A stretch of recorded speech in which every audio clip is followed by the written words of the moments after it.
Welcome back mga kabayan. Nagbabalik po muli ang inyong lingkod upang magbigay sa inyo ng mga bago at nagbabagang mga balita.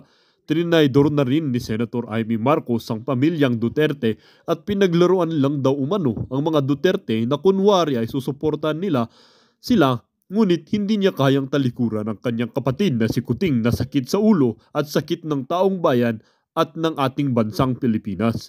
Duterte, inaasahan na naman na ganito ang mangyayari, kaya hindi naman na daw nagulat dahil ganun din naman ang kanyang kapatid na si Kuting.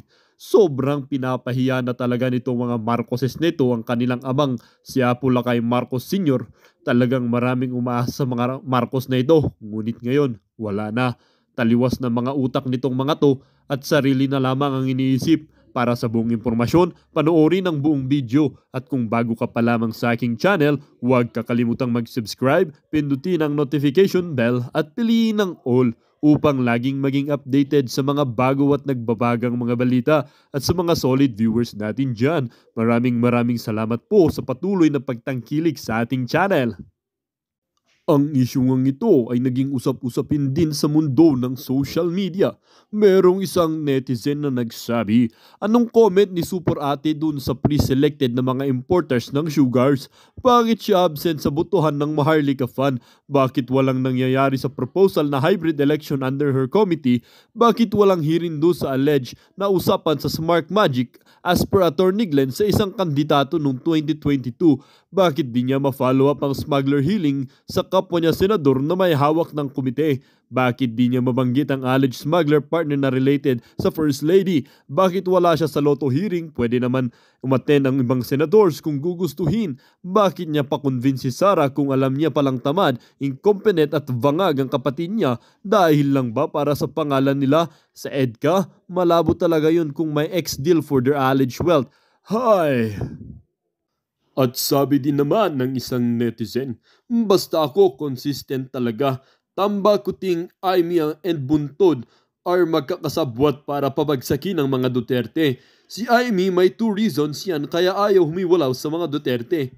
Una, para sa pamilya Marcos, which is binigay na ang chance sa kanila ng mga Pilipino. And second reason is yung kanyang political ambition. Ramdam ko, gusto niya rin mamuno ng bansa, kaya posible yung binabanggit ni Kai Spencer kung ayaw humiwalay ni Sara kay Aimee. Si Bastian na lang ang i-push natin to upgrade his political career. Sana nga, strategy lang to ni Inday.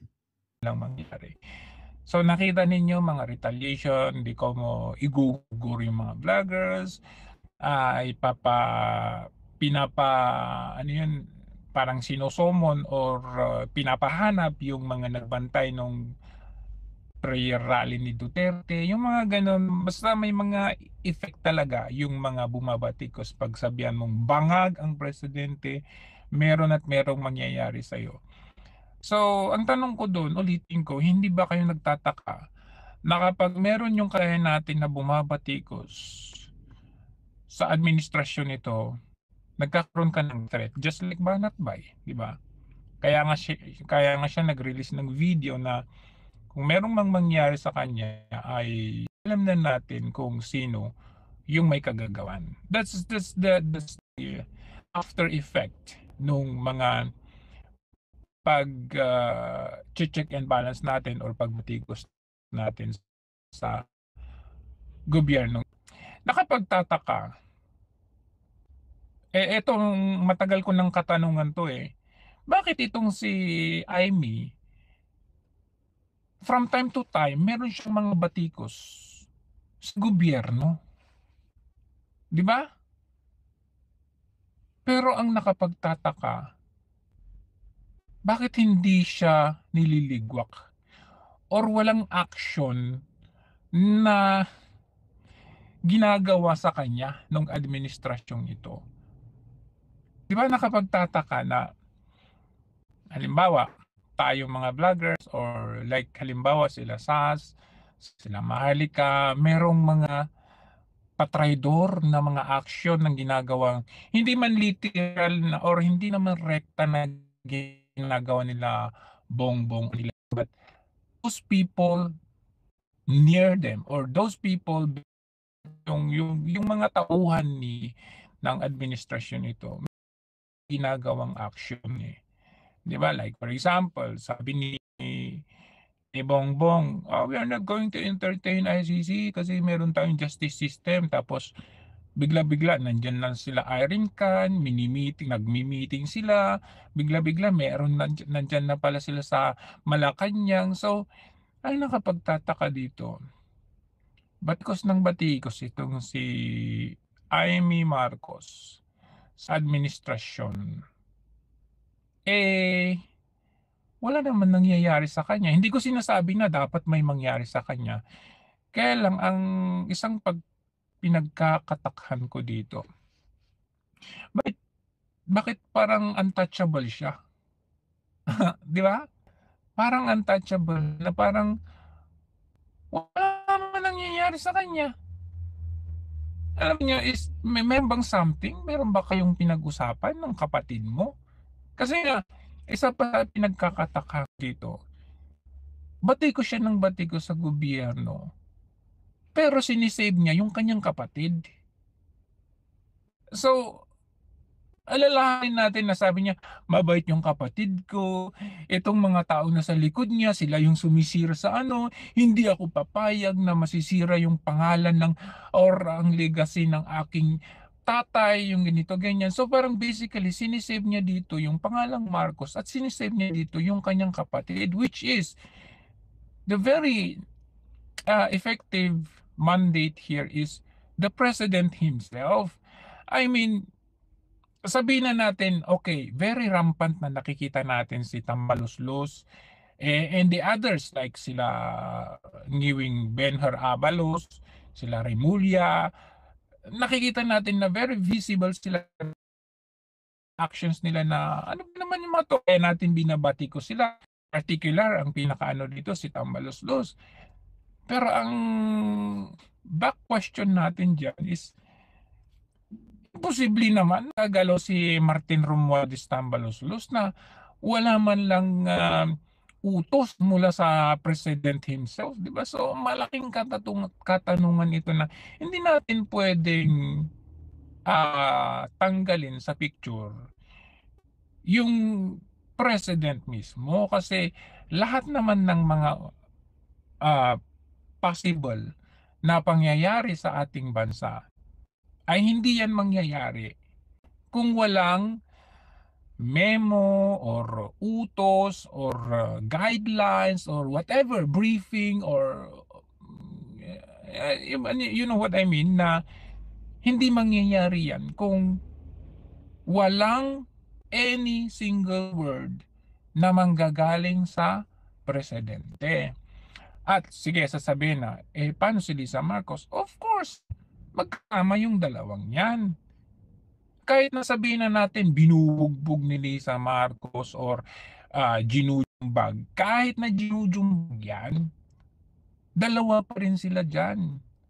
Kahit na as long as able pa rin itong si Marcos, nagsasalita, malakas pa rin.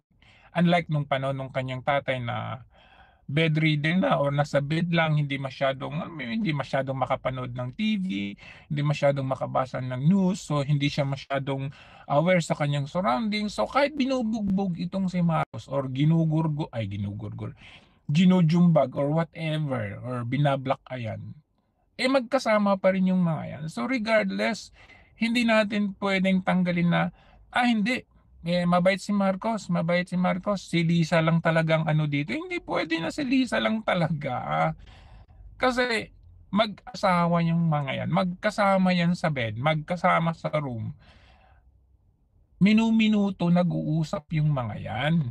Of course, part ng pagiging mag-asawa, 'di ba? Mag-aaway din kayo, magkakasakitan kayo, pero at the end of the day, mag-asawa pa rin kayo, magkasama pa rin kayo regardless. Kaya nga ang nangyayari dito, 'di ba, nung kapanalo nitong si Bongbong, 'di ba, pumasok na kaagad si Amy Marcos, nagpa-interview siya ng harapan nationwide, sinabi niya, of course, syempre ako yung magiging super ate, ganito ganyan. So parang alam mo yung laban ito ng yung blood family at ng kanyang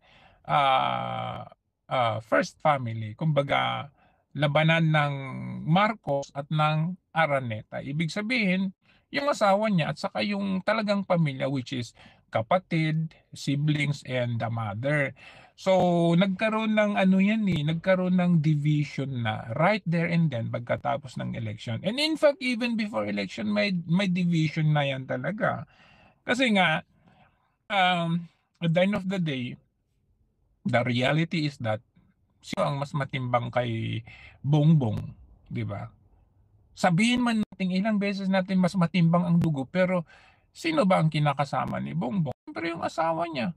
So regardless, alam nyo, kahit naman sa atin, di ba? In normal daily lives natin, we always see na pag nag-aaway yung family, involved dito yung kung saan ka involved dito yung the other halves, like yung asawa mo, involved dito yung asawa mo at saka yung family mo mismo. So ikaw, karamihan sa atin, kasi sinasabi natin mas matimbang yung dugo, pero parang hindi ganun yung nangyayari. Mas matimbang pa rin sa'yo yung asawa mo kasi yun yung yun yung magiging kasama mo for the rest of your life. Your kapatid, like yung kapatid mo, merong sariling buhay, yung mama mo, 'di ba? Kumbaga bumukod na kayo. So regardless, hindi natin pwedeng itanggalin dito yung hindi mabait si Marcos, mabait si Bongbong. Yung mga tao lang kasi sa paligid niya, yung nanini or nakakasira sa kanya. Hindi pwede yun. Kasi at the end of the day, regardless kung kahit sabihin nating under ka, ikaw pa rin ang in charge ang ng bansa. You are the commanding chief. Ang pinagkakatakhan ko ulit dito, babalik tayo, sabi ko, at katanungan ko, bakit sa mga bakbak nitong si Marcos sa gobyernong ito, nananatili pa rin siyang untouchable? Diba? Untouchable pa rin eh. So, papasok na dito yung kaisipan natin, kung kasama kayo sa aking iniisip, papasok dito sa aking kaisipan na halos dikit itong si Senator Amy sa mga Duterte. But at the same time, kadikit mo ang Duterte, pero hindi mo naman din kayang panindigan yung mga dakdak mo o yung mga nasabi mo. Like, kung talagang hindi ka dumalo sa kick-off rally, and then panindigan mo, pumunta ka sa Davao rally, then dapat nagsalita ka doon sa Davao, mismo doon. Kunin mo yung mic at magsalita ka doon, kagaya ng ginawa nila Atty. Glenn Chong, nila Atty. Vic Rodriguez, nila Baste. Sinuportahan mo dapat. Hindi yung sasabihin mo, hindi, nagsorry sa akin si Baste. Naintindihan ko naman dahil, alam mo naman, pag ng mga kapatid, hindi ganun yun. I mean, pumunta ka sa Davao. Ano yung purpose mo na pumunta ka sa Davao? Ano yun? Just to get the sympathy of the Duterte supporters? Kaya papasok dito oo nga pala, malapit na yung election kasi. Hindi mo maalis sa isipan namin na ganun kasi kulang sa push. Kung talaga kang, alam mo yung, sabihin natin, initially, our reaction is, di siya pumunta doon sa kick-off pero pumunta siya sa Davao. Kulang sa push yun, kulang sa patunay. Hindi pwede na ipakita mo lang sa amin na, okay, nandun ka sa Duterte side, pero kulang ka sa gawa. Kayang i-back up yung mga sinasabi mo. Kaya kulang talaga. Hindi mo rin kami masisisi, yung mga sumusuporta kay Senator Amy, hindi nyo masisisi na meron kaming doubt kung bakit ganito ang tingin namin kay Senator Amy. With all due respect, hindi sa gusto namin ipabagsak. Hindi namin gustong ipabagsak. Who wants that, di ba? Gusto natin magkaisa tayo, sama-sama tayo sa laban nito. But the thing there is, ano ba talaga? Di ba? ano ba talaga ang purpose mo? Nagdidikit-dikit ka sa Duterte, pero hindi mo naman kayang patunayan sa amin or sa mga Duterte na eto, ako kumbaga, I mean, kunin mo yung mic, "Bravo, Baste," gano'n. Yung sinabi mo yan, oo, bangag talaga yung kapatid ko. Yung mga gano'n, o kahit hindi mo sabihin bangag o ano, I mean, ano yun, nag-posture ka lang doon sa Davao tapos sa tingin mo okey na yun sa'min. Kaya pasok na naman dito yung another angle na, make your enemies closer para alam mo yung ano yung galawan. So papasok dito yung gano'n na namang another angle. Kasi hindi mo kulang ka sa push, hindi rin malayong isipin namin na ano 'to, nagdadakdak ka pero hindi mo naman binabanatan yung kapatid mo. Tapos close ka sa mga Duterte, kaibigan mo kuno itong si Sara Duterte. So, natural 'pag kayo'y nagkakasama ni Sara, 'di ba, halimbawa sa kainan o sa biyahe, sa flight, magkakasama kayo. Anong pag-uusapan ninyo? Yung hiwalayan nila Bea at ni Dong? I don't think so. Ang usapan niyo is politics, which is connected doon sa nangyayari sa gobyerno natin, sa PI, sa sa ginagawa nila sa Duterte, ICC. So imposibleng hindi maglalabas ng saloobin si Sara Duterte. So by that, nagkakaroon ka ng idea kung ano yung halimbawa 'pag sinabi ni Sara Duterte, ito kasi yung sabi ng tatay ko kagabi, nag-usap kami ng tatay ko kagabi. Like, just like si Attorney Harry Roque, sabi niya, binablog pa nga niya, dinidiscuss niya sa buong nationwide na, tumawag sa akin si PRRD kagabi, hindi ako nakatulog. So kung si Attorney Harry Roque pa nga lang na hindi naman ano ni Duterte, na merong balitang mga ganyan. So how much more si Sara Duterte kapag nagkatabi sila ni Senator Amy, siyempre magkukuwento yan kung nag-usap sila ng tatay niya, ano ba yung ano, siyempre informations will always be shared among, 'di ba, or within yung bonding or kasama niya si Senator Amy or si Sara, 'pag magkasama yung dalawa. So papasok diyan na parang puwedeng maging intel or alam mo yun, information gathering itong si Senator Amy sa part ng mga Duterte, 'di ba? So, yun ang very big question natin diyan na kumbaga, maraming mga anggulo na papasok diyan. Puwedeng dahil malapit na ang eleksyon kaya didikit itong eh, kasi nga na as of now sirang-sira na ang Marcos na pangalan. Maraming nagsasabi sa atin, which is very true naman, na no more Marcos, 'di ba? No more, never again, tama na, no more Marcos. Marcos siya. So, kahit Marcos ka, kung kadikit mo naman ang Duterte, ang connotation niyan or ang notion mo diyan is mailalayo ka doon sa no more Marcos na line, 'di ba? So, another issue 'yan, Kaya hindi po puwede talaga, hindi po puwede. Not until, Senator Amy, not until you give us this very deep foundation of support sa Duterte or sa ano, sa interes ng bayan o kahit hindi lang sa Duterte, I mean sa interes ng bayan. Kung halimbawa sinasabi niyo iniimbestigahan ninyo yung PI na yan, then push it, show to us na hindi lang kayo hanggang sa hearing. Ipuso ninyo kung sino yung mga makakasuhan diyan, hindi yung hanggang hearing lang kayo, tapos grand display lang kayo diyan, interview dito, press con doon. So, papasok yung anggulo dito na alam nyo, ay oo nga no, malapit na yung midterm election natin.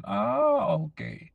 So, i-prove mo sa amin na hindi ka ganon. I-prove mo sa amin na hindi mo ginagamit ang mga Duterte para lang sa iyong sariling interest coming this election. I-prove mo sa amin na hindi ka parang parang a little bit of Trojan na magdidikit ka sa kalaban para alam mo kung ano yung info na pinag-uusapan nila. Tapos kasi 'di ba, ibabalik mo yung info doon sa gobyerno, kunwari kalaban mo yung gobyerno pero hindi pa. So these are just our questions and speculations that you not until you can prove to us, then saka kami maniniwala sa'yo. Yun lang ang namin dyan, concern dyan. Kasi it's very dangerous na nabudol na nga tayo. Ay, hindi pala ako kasama doon. Nabudol na ang taong bayan with the Marcos. And in fact, you're involved in this budol na ito, Senator Amy, kasi all the way from Norte, you flew to Davao, and a little bit of kwentuhan with the Duterte. I mean, hindi lang with the Duterte, with Sara Duterte. And then na-convince niyo si Sara Duterte na tumakbo under your ticket, mag-slide down siya, mag-president si Marco, ang kapatid mo. So, kasama ka doon. Kasama ka doon sa bringing a Marcos into power. Bringing Marcos back into power. Kasama ka dun eh. Tapos, dangerous. Bakit? Baka paulit na naman. So, huwag tayong nangyari na nga eh. Napaupo na nga eh. Kaya nga tayo galit na galit ngayon kasi ang napaupo natin ngayon somehow it's contrary to what we have expected, na akala natin ituloy yung pagbabago, ay hindi, binago ang lahat. At yung binago na yon nag-aamoy bagoong. Kaya instead na bagong Pilipinas, naging bagoong Pilipinas kasi ang baho ng amoy. So, contrary to what we believe, kayo pala, what people believe na ituloy yung naumpisahang pagbabago ng mga Duterte kasi akala natin malapit lang ang Marcos at Duterte. Okay, not to mention, babalik natin ulit, it's only the Duterte administration who let your father buried in the libingan ng mga bayani. Okay, nag-stand siya na of all the administrations na dumaan, siya lang ang bukod tangi, no? So akala natin ko sa Duterte, pagpapatuloy regardless kung sino vice president, president, it doesn't really matter. Yun pala ang ending. Ang ending, eto, pinaasa tayo sa bawat speech ni Bongbong, hindi mo mabilang yung word na pagkakaisa, pero pagkatapos ng eleksyon, iba palang tropa ang pinagkaisaan niya. Doon pala siya doon sa mga oligarko, sa pinagkakautangan ng loob, doon sa mga dilawan, sa mga rebelde, binalik yung peace talks. So, it's really kabaliktaran doon na ini-expect ng mga bumoto sa kanya. So, wag na tayong magpapabudol pa ulit. Ulitin ko, not until you can prove, Senator Amy Marcos, until you can prove na... Sa napanood niyong video mga kabayan, ano naman po ang inyong mga opinion? Ang ating comment section ay bukas para sa inyong mga komento at reaksyon. Huwag kakalimutan, do not let your thoughts left unspoken. As citizen of this country, your opinions matter. Huwag pong mahihiyang magbigay ng inyong mga saloobin, mga kabayan. At syempre, huwag nyo din pong kakalimutan i-share ang video ito upang inyong mga kaibigan at kapamilya ay maging aware din sa kung anong nangyayari sa ating bansa. Huwag din kakalimutang mag-iwan ng like. Hanggang sa muli!